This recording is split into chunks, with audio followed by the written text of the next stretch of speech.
I probably wasn't going to be the most hardworking, to be honest, but I would do what people wouldn't want to do that needed to get done.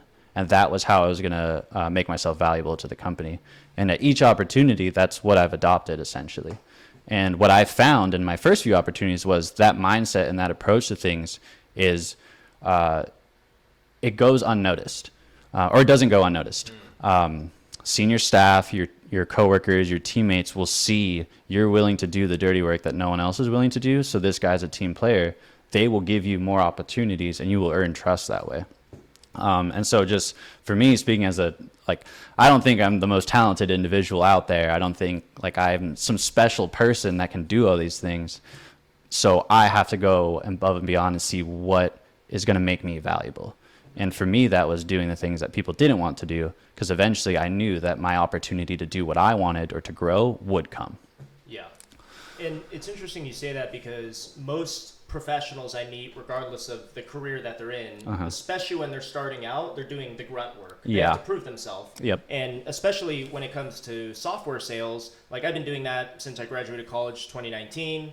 You know, starting out your first year and a half, it's all, you know, cold calls, cold emails, go do this, go do that. Yeah. You know, people don't necessarily respect you. You know, a lot of people do, of course. Yeah.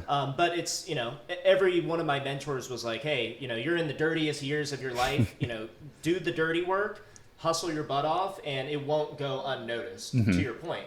And I always feel like, even if I were to think about like someone who's a chef, right?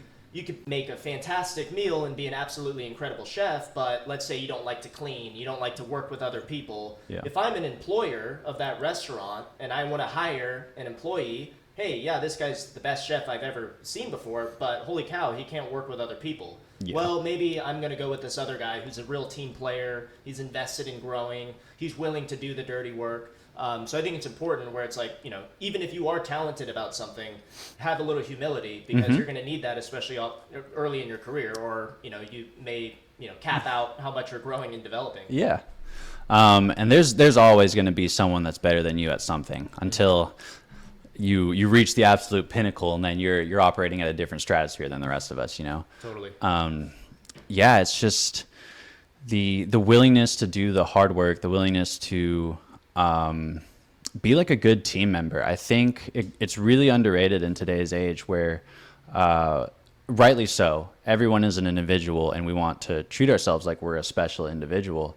And I think that escalates to the point where we want to lead, essentially. Everyone would like to be a leader, I feel like. There are much more people that desire to be a leader than I think are willing to adopt a team member role. But and what I have learned in my few years working at startups is you can't have a team full of leaders. You need to have people that are willing to sacrifice their individual interests for the better of the team. Oh, yeah. Because there's the old cliche, like if you want to, how's it go? If you want to run fast, run alone. If you want to run far, run together, that kind of thing.